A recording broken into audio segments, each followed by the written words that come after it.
Next बघा काय आहे, असेल्युलर ऑर्गॅनिझम तुम्हाला थोडक्यात सांगितले मी की असेल्युलर ऑर्गॅनिझम म्हणजे काय की जे सजीव जे ऑर्गॅनिझम पेशींपासून तयार झालेले नाही आहेत आणि त्यांचं वर्गीकरण हा RH विटाकर यांच्या वर्गीकरणामध्ये त्यांचा अभ्यास केला जात नाही. असाच एक प्रकार म्हणजेच काय असेल्युलर ऑर्गॅनिझमचा आणि सगळ्यात इम्पॉर्टंट तो म्हणजेच काय तर व्हायरस आहे. ठीक आहे, खूप इम्पॉर्टंट आहे व्हायरस बद्दलची माहिती.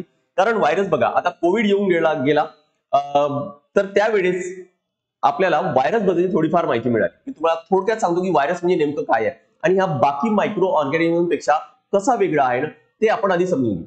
बाकी मायक्रो ऑर्गॅनिझम्स काय असतात तर लक्षात घ्या की ते सेल पासून तयार झाले आणि सेल जर म्हटलं की नेमकं काय असतं की असे जर पेशी असेल तर पेशीमध्ये एक न्यूक्लियस असतं, बाजूला सायटोप्लाझम असतो, या न्यूक्लियसमध्ये डीएनए आरएनए वगैरे असतो, असा पूर्ण स्ट्रक्चर प्रॉपर स्ट्रक्चर असतो तो म्हणजेच काय तर सेलचा. आणि असेच काय तर बाकी ऑर्गॅनिझम्स असू दे किंवा मायक्रो ऑर्गॅनिझम असू द्या ते सगळे असेच तयार झाले.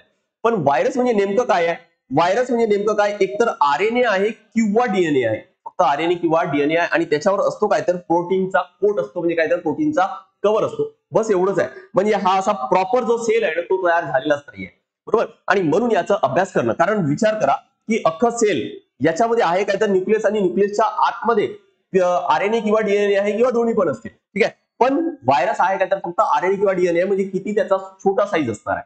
त्यासोबतच पेशीचा अभ्यास करणं, आता सायन्स एवढं चांगलं डेव्हलप झालेलं आहे त्यामुळे पेशीचा अभ्यास करणं तो पण तेवढा सोपी आहे. फक्त प्रॉब्लेम आहे काय तर फक्त आरएनए किंवा डीएनए आणि तो पण एवढा छोटा मॉलिक्यूल आहे, तर मग याचा अभ्यास करणं फार कठीण आहे. यासोबतच अजून एक व्हायरसची विशेषता म्हणजे नेमकं काय, कारण बघा की फक्त आरएनए किंवा डीएनए असेल तर तो काही टिकणार नाहीये, ठीक आहे. मग त्याला पाहिजे काय तर त्याला जगण्यासाठी म्हणून काय तर त्याला होस्ट पाहिजे असते. याचा अर्थ काय की जर तो आरएनए किंवा डीएनए जो पण व्हायरस आहे तर तो एखाद्या सरफेसवर आहे तर तो ऑलमोस्ट मेलेल्या अवस्थेत म्हणजे नॉन लिव्हिंग असल्यासारखा असतो. पण ज्या वेळेस तो एखाद्या शरीरामध्ये जातो तर काय होतं त्याला त्याचा न्यूट्रिशन आहे, त्याचा एन्व्हायरमेंट आहे, त्याला तो मिळतो आणि काय तिथं तो जगू लागतो, ज्याला त्या शरीराला म्हणतात काय तर होस्ट म्हटलं जातं. ठीक आहे, म्हणजेच व्हायरस हा होस्ट शिवाय काम करू शकत नाही किंवा जगू शकत नाही, मल्टिप्लाय करू शकत नाही, रिप्रोडक्शन करू शकत नाही. ठीक आहे, आणि म्हणून व्हायरसचा जो स्टडी आहे ना तो बाकीच्या ऑर्गॅनिझम पेक्षा किंवा बाकीच्या मायक्रो ऑर्गॅनिझम पेक्षा फार जास्त कठीण आहे. ठीक आहे, नेक्स्ट मेकॅनिझम आहे, अगदी सोपी आहे. मी तुम्हाला बऱ्यापैकी माहिती व्हायरस बद्दल सांगितलंय. काय तर बघा, virus lack their cell machinery, हा सेल तर नाहीये त्यामुळे सेलचं मशिनरी नाहीये. दे हॅव प्रोटीन कोट, या प्रोटीन कोट याच्यावर असते आणि त्याला म्हणतात काय तर कॅप्सिड म्हटलं जातं. हा एक नाव लक्षात ठेवा, त्याला म्हणतात काय तर कॅप्सिड म्हटलं जातं. अराउंड न्यूक्लिक ऍसिड म्हणजे काय एकतर आरएनए किंवा डीएनए कारण आरएनएचा लॉंग फॉर्म काय रायबो न्यूक्लिक ऍसिड, डीएनएचा long form deoxy ribo nucleic acid. आणि काय तर त्याचा स्टँड आहे, तुम्हाला कदाचित डीएनए किंवा आरएनएचा स्ट्रक्चर हा असा आठवत असेल, हा असा स्ट्रक्चर कदाचित आठवत असेल कुठतरी है ना. तर हा आहे काय तर जर दोन अशी रेषा आहेत तर याला म्हणू आपण डबल स्टँड, जर सिंगलच अशी जर रेषा आहे तर याला म्हणतात काय तर सिंगल स्टँड है ना. तर मग आता आहे काय तर हा बघा around nucleic acid strand, nucleic acid पासून काय तर एक स्ट्रँड आहे, अशी एक रेषा आहे, एक तर डबल असेल किंवा सिंगल असणार आहे. This consider to be acellular organism, त्याच्यामध्ये फक्त प्रोटीन कोट आहे, पूर्ण सेल तयार झालेलं नाहीये. Viruses are inactive outside the host cell, already सांगितलंय, but once they enter the specific host cell, they take charge of cellular machinery of host cell and duplicate themselves. काय आहे की ज्या वेळेस होस्टचा बाहेर आहे त्यावेळेस काय तर तो इनएक्टिव्ह आहे, तो इनर्ट आहे, पण जसाही तो बॉडीमध्ये जातो, एखाद्या होस्टच्या बॉडीमध्ये जातो तर काय झालं की तो एक्झॅक्टली सेल्युलर सारखाच काम, म्हणजे एखादी सेल्युलर जी पेशी आहे ज्या जीवाचं शरीर पेशींपासून तयार झालंय सेम तसंच काय तर त्यांचं काम चालू होतं. सेम मशिनरी बघा, cellular machinery of host cell same तसंच कार्य चालू करतात आणि स्वतःला काय तर ते डुप्लिकेट करतात म्हणजे मल्टिप्लाय करतात, त्यांचं रिप्रोडक्शन होत असतं. द व्हायरसेस दस कॅन बी कॉल्ड, दुसरं एक नाव काय दिलं इथं आपल्याला इन्फेक्शियस, कारण ते इन्फेक्शन क्रिएट करतात.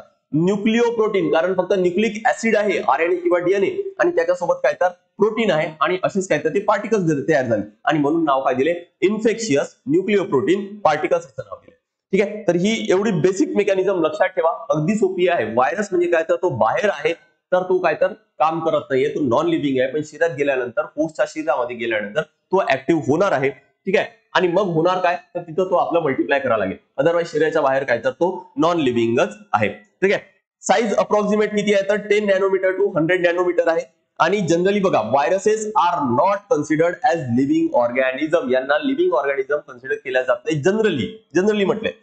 और they are said to be organism that edge of living and non living, हे असे ऑर्गॅनिझम आहेत किंवा दुसरं काय कन्सिडर करतात की हे असे ऑर्गॅनिझम आहेत जे लिव्हिंग आणि नॉन लिव्हिंग यांना जोडणारा काय तर लिंक आहे, यांना जोडणारा दुवा आहे असं कन्सिडर केलं जातं है ना.